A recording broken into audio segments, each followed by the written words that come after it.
Salut à toutes et à tous, bienvenue dans cette nouvelle vidéo. Au sujet aujourd'hui de la vidéo, on va voir comment créer une marque de vêtements pour 2020 et surtout pour 2021, donc l'année qui arrive. Je vais vous expliquer un petit peu voilà quels sont les moyens de production, comment promouvoir sa marque sur les réseaux sociaux ou de diverses manières, comment créer son site web, tout ça machin. Donc soyez attentifs si ça vous intéresse parce que je sais qu'il y en a pas mal d'entre vous qui sont intéressés par cette thématique-là. Et donc c'est parti.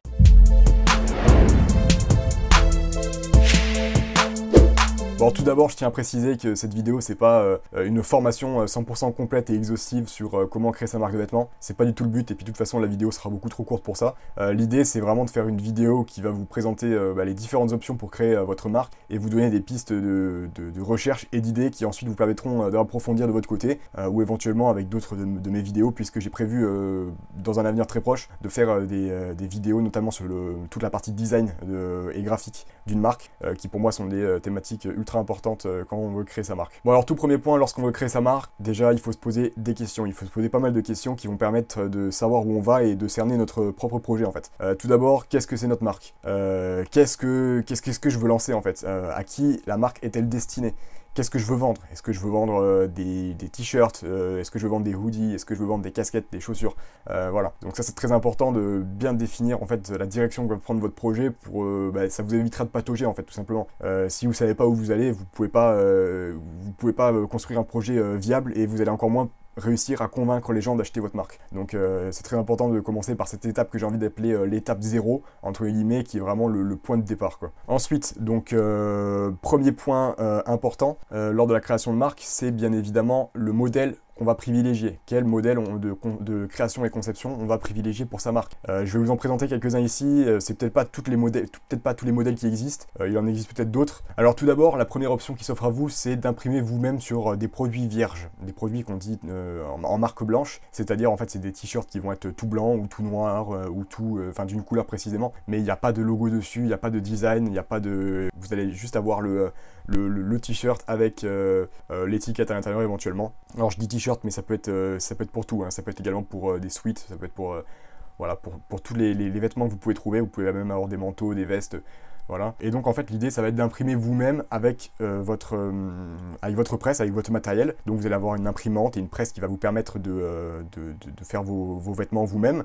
Donc en fait comment ça marche, c'est très simple dans l'idée en tout cas, c'est que vous allez acheter du stock de vêtements vierges, vous allez concevoir vos designs et ensuite vous allez les appliquer grâce à du matériel que vous allez acheter, que vous allez investir dans ce matériel et vous allez pouvoir ensuite du coup imprimer grâce à la presse vos vêtements, vos designs sur vos vêtements, qu'ils soient blanc, qu'il soit noir ou peu importe la couleur. Évidemment, il va aussi vous falloir de l'encre, il va vous falloir toutes ces choses-là. Donc, alors quels sont les avantages de cette méthode? Les avantages, c'est que c'est personnalisable à fond, c'est-à-dire que vous pouvez en fait vous-même, vous allez placer en fait votre textile dans la presse et vous allez pouvoir donc précisément définir l'endroit où vous voulez imprimer. Vous allez aussi pouvoir créer votre propre design. Donc ça, c'est une personnalisation qui est assez intéressante. Vous allez voir que dans d'autres méthodes, il y aura moins de personnalisation qui seront possibles. Il y a aussi une sensation de contrôle. Ça peut paraître anodin pour certains, mais pour d'autres, c'est ultra important. C'est vraiment ce côté kiffant de créer le produit de A à Z et de l'avoir entre les mains pour ensuite le délivrer au client. Et ça, il y en a qui, mine de rien, vraiment, ils veulent ça en fait, ils en ont besoin. Donc pour ces gens-là, il va falloir probablement s'orienter vers cette première option. Alors les inconvénients, c'est que ça demande du temps et de l'organisation pour créer les designs, pour se renseigner, pour investir dans du matériel. Oui, parce que du coup, vous allez devoir investir dans du matériel, dans les machines, vous allez devoir investir dans du stock, et en fait, du coup, c'est la solution qui n'est pas la moins coûteuse. Pour se lancer au début, c'est quand même un certain risque que vous allez prendre en option pour cette première option. La deuxième option, c'est de contacter un atelier / usine pour designer et créer vos propres produits. Donc l'avantage, c'est que vous allez avoir des produits uniques et personnalisés, et le second, c'est que vous allez pouvoir faire de l'excellente qualité. Donc qu'est-ce que c'est exactement cette méthode? En gros, vous avez une usine, comme les grosses marques notamment. Vous contactez une usine qui va pas travailler uniquement pour vous, bien sûr, mais qui va travailler entre autres pour vous. Et vous allez leur demander de créer de créer eux-mêmes vos produits. Donc vous allez travailler la taille, la coupe, le textile, vous allez devoir faire de la recherche et développement en fait autour de votre produit. Donc voilà, les avantages je vous l'ai déjà cité. Au niveau des inconvénients, les inconvénients c'est que du coup il va falloir faire la recherche de l'entreprise, de l'atelier, il va falloir beaucoup discuter, converser avec eux potentiellement, et il va y avoir un investissement financier qui risque d'être quand même nettement plus important que les autres méthodes. Vous allez voir, enfin la méthode d'avant et les méthodes suivantes seront moins coûteuses que celle-ci qui pour le coup risque de coûter cher si vous voulez faire du stock de façon importante. Et ça nécessite aussi d'avoir des compétences de designer enfin des compétences de designer, disons, de savoir où vous vraiment précisément vous voulez aller, et ça va vous demander en fait de vraiment avoir une très bonne définition de votre projet de base, pour savoir les coupes que vous voulez faire, tout ça. Alors bien sûr vous pouvez vous faire accompagner, mais ça aussi c'est un prix, et donc si vous déléguez ça va se faire ressentir dans la facture bien évidemment. Troisième option, faire du stock et imprimer dessus grâce à un atelier. Donc c'est pas la même chose que la première option. Dans la première option, vous imprimiez vous-même avec votre presse, avec votre matériel. Là, dans ce cas-là, on va toujours donc faire du stock de textile en marque blanche, mais cette fois-ci, on va déléguer la partie production à un atelier. Alors des ateliers comme ça, il y en a un petit peu partout dans le monde, et notamment en France, vous pouvez en trouver. Il suffit de faire des recherches, tout ça. Et donc là, pareil, vous allez choisir le textile que vous voulez utiliser. Donc vous pouvez choisir du textile très quali et du textile pas quali du tout pourri mais bon marché. Ça, c'est à vous de choisir. Vous allez pouvoir choisir les couleurs, le matériau, tout ça machin. Et à partir de là, vous allez faire du stock. Vous allez du coup le laisser dans votre atelier, leur confier, et ils vont pouvoir imprimer sur chacun de vos articles. Ils vont imprimer votre design. Alors les avantages, c'est que vous allez avoir un produit qui est personnalisé au niveau du design. Vous allez pouvoir converser un petit peu avec eux pour trouver ce qui est idéal. Vous allez avoir la possibilité de faire de la bonne qualité en fonction du textile que vous allez prendre. Au niveau des prix, si vous arrivez à faire suffisamment de stock, vous allez avoir des marges qui sont intéressantes parce que le prix unitaire des produits va diminuer. Vous allez vous retrouver avec des articles à l'unité qui sont nettement moins chers que ce que vous pourriez trouver dans d'autres solutions, d'autres méthodes, et donc ça peut être avantageux. Et, la personnalisation du packaging aussi, alors ça je l'ai pas noté dans la première option, mais c'est le cas aussi, puis dans la deuxième aussi d'ailleurs, c'est de pouvoir faire un packaging propre et bien, comme vous voulez en fait. Vous allez pouvoir mettre votre logo dessus, vous allez pouvoir faire une boîte noire, orange, rouge, ce que vous voulez. Et donc ensuite au niveau des inconvénients, ça nécessite aussi un investissement initial, une quantité minimale sur les produits aussi, parce que l'atelier il va probablement pas vouloir travailler avec vous si c'est pour faire du 2 articles par taille, voilà. Donc il va falloir une quantité minimale quand même assez importante.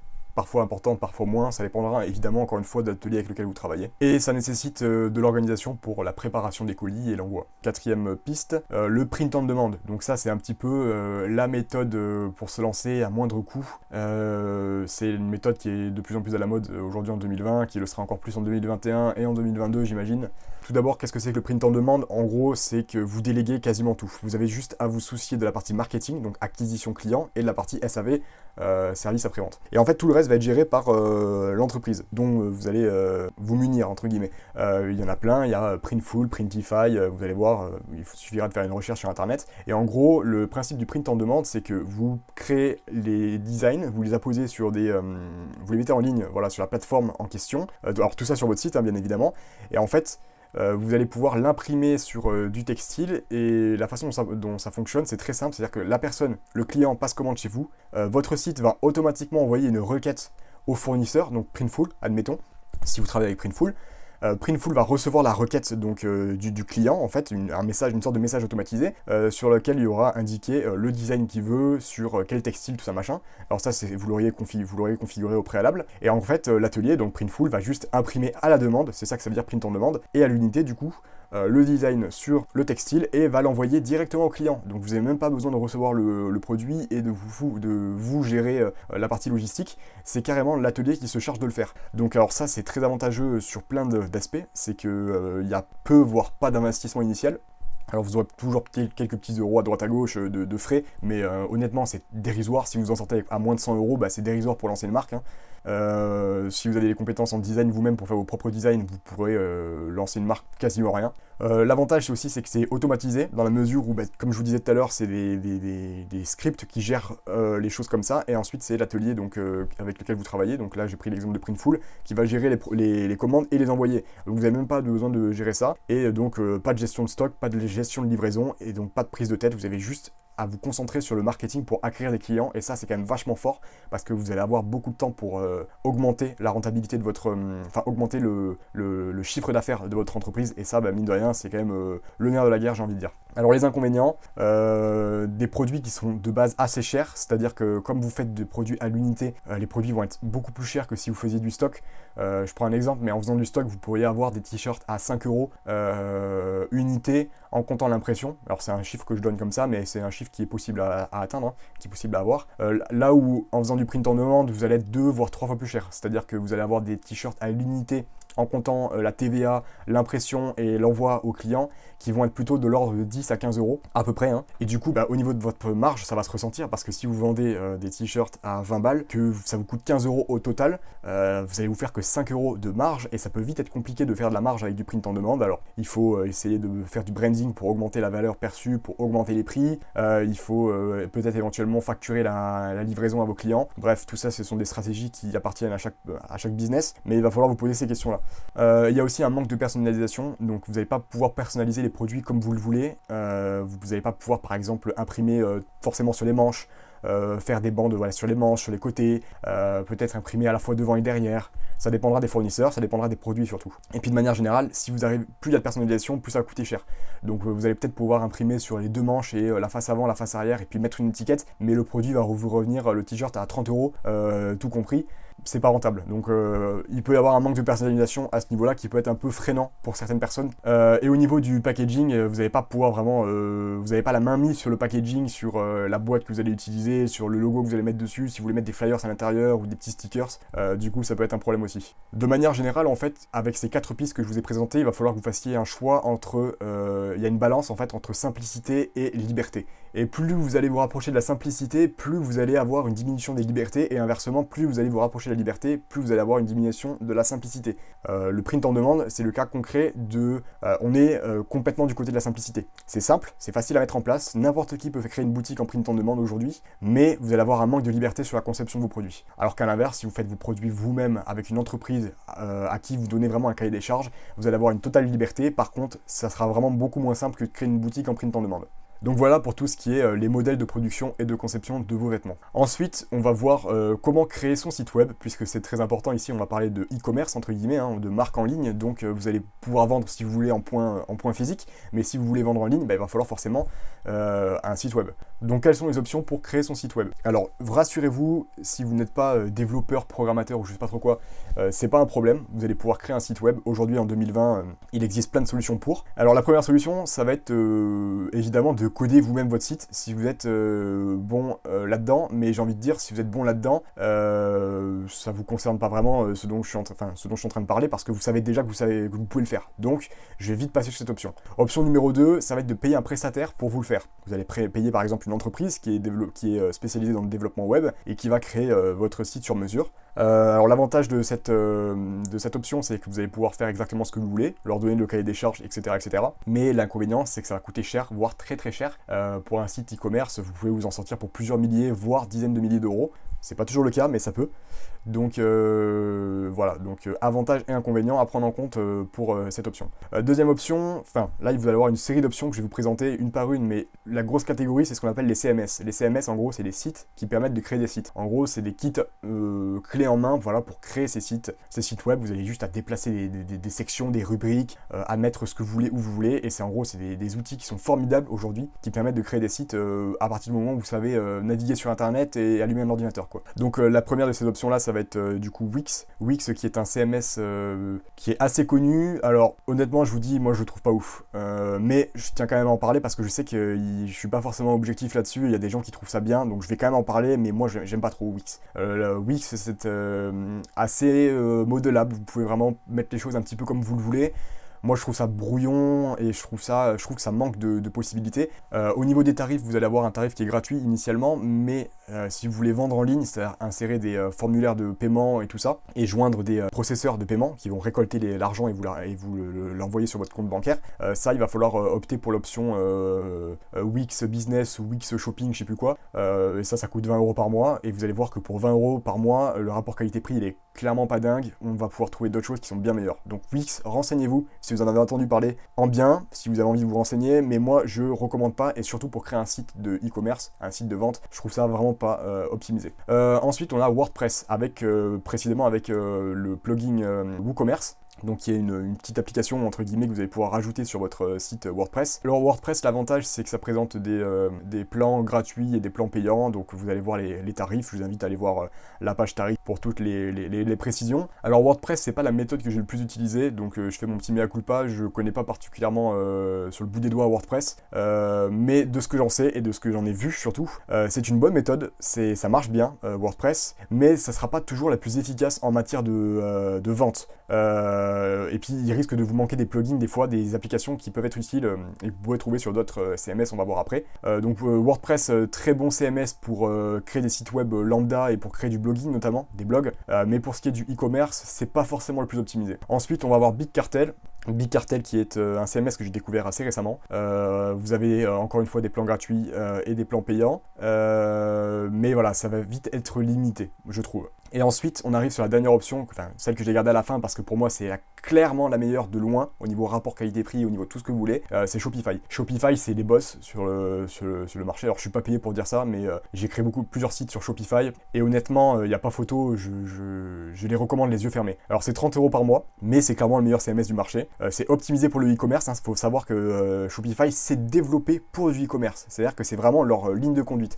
Donc tout ce qui est créé sur Shopify, tout ce qui est développé, c'est dans un but de vente, dans un but de e-commerce. Et ça, mine de rien, ça fait la différence. Vous avez une équipe de fous qui travaille dessus parce que si vous avez un problème, vous les contactez, dans la journée, vous avez une réponse. Là où, par exemple, sur Wix, j'avais eu une très mauvaise expérience avec le service client, je les avais contactés, ils m'avaient répondu 2 semaines plus tard en me faisant une réponse complètement évasive et à côté de la plaque. Shopify, ils vous répondent dans la journée et si la réponse ne vous convient pas, vous pouvez toujours converser avec eux, ils vous répondront. Ensuite, un autre avantage de Shopify, c'est qu'il y a beaucoup de ressources en ligne, beaucoup de tutos, de vidéos, de blogs qui parlent de Shopify. C'est une solution qui est beaucoup utilisée dans le milieu du e-commerce, donc il y a forcément beaucoup de gens qui en parlent. Et ça, c'est mine de rien, c'est comme je vous disais avec Photoshop. Pourquoi je recommande Photoshop plus que les autres logiciels, c'est aussi parce que si vous avez zéro compétence, Photoshop c'est le logiciel sur lequel il est le plus facile d'acquérir des compétences dans la mesure où vous avez plein de ressources disponibles en ligne. Et Shopify c'est pareil. Shopify, si vous n'avez aucune compétence en CMS et en création de site web, c'est le CMS qui va vous permettre d'apprendre le plus vite parce que vous avez plein de choses sur internet. En plus, il est facile à prendre en main. Vous pouvez installer des thèmes visuels qui vont vous permettre en gros de préconfigurer entre guillemets votre boutique et qui vont vous permettre d'avoir des rendus visuels beaux et esthétiques et fonctionnels sans trop vous prendre la tête. Vous avez aussi beaucoup d'applications disponibles, des applications qui vous permettent par exemple de faire des upsells, c'est-à-dire que vous pouvez, quand quelqu'un passe une commande, lui proposer un autre produit pour qu'il achète pour faire monter le panier. Vous allez avoir plein de trucs comme ça, vous allez avoir plein d'outils qui vont vous permettre de vraiment vous accompagner dans votre business et ça c'est important. Et c'est pratique pour le SEO, pour le référencement naturel, c'est bien foutu. Donc voilà pour ce qui était de la partie de création du site web. Donc maintenant on va étudier tout ce qui est marketing et moyens d'acquisition de clients parce que mine de rien c'est un petit peu la partie la plus importante. Si vous n'avez pas de clients, vous n'avez pas de projet qui puisse exister en fait, qui puisse vivre. Donc il va falloir qu'on s'intéresse à comment vous allez vendre, comment vous allez inciter les gens à venir sur votre site, comment vous allez acquérir du trafic. Alors je vais vous présenter une liste, mais qui bien sûr n'est pas exhaustive du tout. Là c'est vraiment, vous allez avoir des dizaines, voire des centaines de possibilités pour acquérir du trafic. Que ce soit des réseaux sociaux, la pub, la télé, les journaux, je sais pas moi, la radio, le bouche à oreille, les événements. Vous avez plein de méthodes possibles, mais là je vais envie de me concentrer sur la partie en ligne. Donc tout d'abord, la première partie qui pour moi est la plus importante, c'est la création d'une communauté. Si vous voulez créer une marque, il va falloir une communauté derrière qui va donner en gros de la valeur à votre marque. Et c'est elle qui va acheter, c'est elle qui va interagir, c'est elle qui va vous accompagner, qui va vous donner des feedbacks sur votre projet. Et pour créer cette communauté, vous allez le faire au travers des réseaux sociaux. Ça peut être Facebook, ça peut être Instagram, ça peut être Twitter. Instagram est un bon moyen d'acquérir une communauté, même si c'est un petit peu bouché, il y a beaucoup de monde sur Instagram, il y a beaucoup de marques aussi qui se lancent dessus, mais ça reste une bonne solution. Deuxième point, ça va être le référencement naturel si votre projet s'y prête. Alors pourquoi si votre sujet s'y prête? Parce que il y a des projets de marque qui vont être très difficiles à faire fonctionner grâce au référencement naturel. Donc déjà, premièrement, le référencement naturel, c'est quoi? C'est le fait d'être référencé sur Google. Donc si vous marquez, je sais pas moi, voiture, vous allez tomber sur tout plein de choses. Et ceux qui sont placés tout en haut, en fait, c'est ceux qui sont le mieux référencés. Et donc le référencement naturel, qu'on dit SEO en anglais, c'est cette faculté à faire en sorte que les moteurs de recherche vous mettent le plus haut possible dans les résultats des recherches. Et donc ça c'est très bien parce que plus vous êtes haut, plus vous allez acquérir du trafic. Vous pouvez faire l'expérience vous-même. Combien de fois est-ce que vous êtes allé dans la deuxième page des recherches Google? Peut-être une, deux, trois fois, mais pas plus quoi. Alors que en première page, tout le monde y est et l'essentiel du trafic est en première page. Si vous n'êtes pas en première page sur une requête précisément, vous n'allez pas avoir de trafic via le référencement. Le référencement, c'est naturel, c'est une méthode qui peut vous permettre d'avoir beaucoup de trafic en automatique sans vous prendre la tête et sans travailler dessus. À partir du moment où c'est mis en place, vous n'avez plus vraiment besoin de travailler dessus. Et donc ça, c'est très fort. Mais pour le référencement naturel, il va falloir vous orienter sur des mots-clés. Par exemple, je sais pas, si vous faites une marque qui cible les skaters, vous allez devoir vous référencer sur des mots streetwear, skate, ou skatewear, ou skater, ce genre de choses. Évidemment, si vous avez une niche qui est peu saturée, où il y a peu de trafic déjà de base dedans, vous allez pouvoir vous référencer sans trop de difficultés avec les bonnes méthodes. Par contre, dans l'exemple que je viens de vous donner là, si vous voulez faire une marque de streetwear un petit peu générique ou une marque de streetwear en rapport avec le skate, il y a déjà énormément de gros poissons qui sont sur ce marché-là, donc ça va être très compliqué de vous référencer. Troisième point, la pub Facebook. Donc la pub Facebook, en gros, concrètement, c'est quoi? C'est alors la pub Facebook et Instagram, parce que Facebook et Instagram appartiennent au même groupe. Mais en gros, la pub Facebook, donc via Facebook Ads, en gros, c'est mettre votre produit sous le nez de personnes, voilà, quand elles sont en train de scroll leur fil d'actualité là sur Facebook ou même sur Instagram, vous allez pouvoir leur présenter comme ça. Vous voyez, des fois, il y a marqué post sponsorisé sur Instagram. Sur Facebook, c'est pas marqué de la même façon, mais vous voyez, il y a également des pubs. Et en gros, vous allez pouvoir présenter votre marque à des gens via cette méthode-là.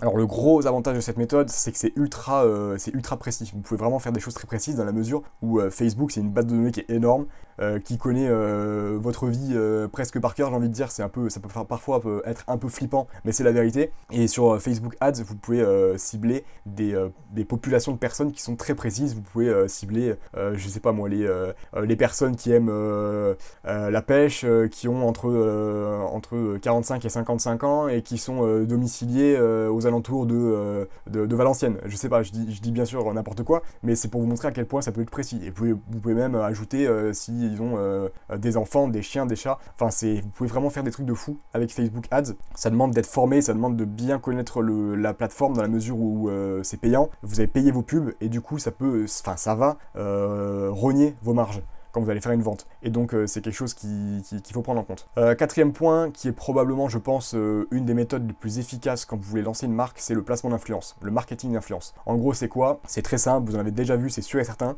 C'est le fait de envoyer vos produits à un influenceur, donc quelqu'un qui va être connu, pour qu'il en fasse la promotion, qu'il en parle à sa communauté. Alors ça se fait majoritairement sur Instagram et de plus en plus sur YouTube. YouTube qui est un moyen de marketing d'influence qui n'est pas forcément le plus utilisé à l'heure actuelle, mais enfin pour créer une marque de vêtements j'entends, mais qui peut être très très intéressant si vous savez le faire correctement et vous placer correctement. L'avantage de cette méthode, c'est que ça ne sera pas forcément la méthode la plus chère. Alors ça va être quand même un certain billet en fonction de l'influenceur que vous allez payer. Mais si vous pouvez trouver par exemple pour 100 € des influenceurs qui sont assez gros et qui vont énormément rentabiliser votre investissement, si vous payez quelqu'un 100 € pour qu'il fasse la promotion devant peut-être 100 000 personnes et que sur ces 100 000 personnes, vous en avez un certain nombre qui viennent sur votre boutique et qui achètent vos vêtements, les 100 € vous allez très vite les rentabiliser. Ou peut-être aussi que vous allez foirer votre placement parce que c'est pas une bonne c'est une personne qui aura mal fait son travail. Voilà, c'est aussi le risque. Et du coup, dans ce cas-là, vous allez peut-être perdre l'argent que vous n'allez pas réussir à récupérer. Mais ce que je veux dire par là, c'est que le placement d'influence est un bon moyen de récupérer, d'avoir un bon retour sur investissement et surtout de vous faire connaître rapidement voilà, grâce à ce moyen. Donc voilà, ça c'était pour les moyens marketing, j'en ai cité 4 ou 5. Évidemment, comme je l'ai déjà dit, c'est pas toute la liste, il y a encore plein de méthodes possibles, notamment la pub Facebook, la pub Google, pardon, le bouche à oreille, enfin voilà, il y en a plein encore, mais pour cette vidéo, on va s'arrêter là. Dernier point, dernière grosse rubrique, c'est l'aspect design, qui est la partie que je maîtrise le plus, qui est la partie que je traite sur cette chaîne. Et donc voilà, tout l'aspect design et l'aspect graphique qui va être très important pour votre marque. Il va falloir que vous créez l'identité de votre marque, c'est-à-dire le nom, le logo, les couleurs, le style visuel, etc. etc. Est-ce que vous voulez une marque qui est plutôt dans un délire voilà, avec des couleurs rouges, avec des couleurs noires, avec des couleurs jaunes? Créez votre code couleur, créer votre style graphique. Il y a plein de marques dont vous pouvez vous inspirer qui existent actuellement. On est dans une période où il y a plein de gens qui lancent des marques, notamment les youtubeurs. Hein, c'est un petit peu à la mode ça de lancer des marques, que ce soit sur YouTube ou autre. Et vous pouvez vous inspirer et créer entre guillemets votre univers. Le but, c'est de créer un branding, donc une image de marque en français. Et cette image de marque, elle va se servir de l'univers que vous allez créer. Et cet univers-là, en fait, c'est l'univers auquel les gens vont s'attacher. Et c'est ce qui va faire que les gens vont se sentir intégrés dans le projet. Ils vont apprécier ce que vous faites. Par exemple, je prends régulièrement l'exemple de Yoko, qui est la marque de Squeezie, parce que c'est celle qui a fait le plus de bruit ces derniers temps. Squeezie, il a une énorme communauté de plusieurs millions d'abonnés sur YouTube. Et il leur présente quelque chose, voilà, dans un univers japonais. Je vous invite vraiment à aller faire un tour sur sa boutique, que ce soit sur ses réseaux sociaux, les réseaux sociaux de Yoko, ou alors la boutique en ligne. Et vous allez voir qu'ils ont fait un travail qui est remarquable. Je vais faire une vidéo là-dessus d'ailleurs, parce que vraiment je trouve qu'ils ont fait vraiment un très très bon travail.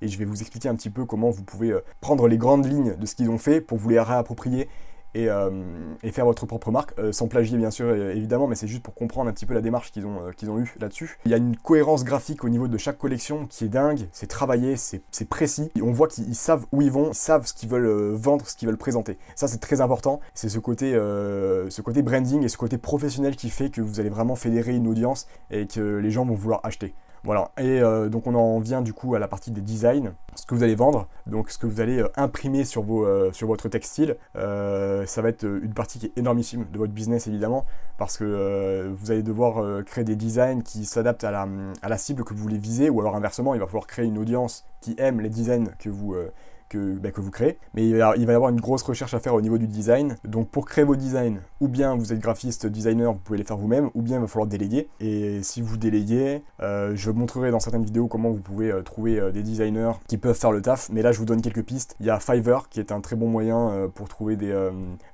designers, des graphistes. Fiverr qui est une plateforme, en gros c'est une marketplace où les gens, c'est une place de marché où les gens proposent leurs services. Vous avez de tout, vous avez de la création de sites web, vous avez du design, vous avez de la gestion de réseaux sociaux, vous avez tout ce que vous pouvez trouver en rapport avec le numérique. Vous avez également Instagram qui mine de rien est c'est une pépite ce réseau social en fait, parce que vous pouvez faire des recherches par hashtag, et donc en mettant des hashtags logo, hashtag design ou quoi, vous pouvez trouver des graphistes et des designers, même des illustrateurs ou que sais-je, que vous allez pouvoir contacter et vous pourrez ensuite négocier avec eux et voir s'ils sont chauds pour travailler sur votre marque. Donc voilà, donc ça c'était pour la partie graphique, la partie visuelle. Donc voilà, comme je vous l'ai dit, je rentre pas dans tous les détails de chaque partie, sinon la vidéo durerait plus de 5 heures, hein, et encore probablement plus. Il y a aussi également à prendre en compte le fait que je ne connais pas tout, et donc je vous invite surtout à faire vos propres recherches, à approfondir. En tout cas, si la vidéo vous a plu, n'hésitez pas à liker, vous abonner, commenter, activer la cloche.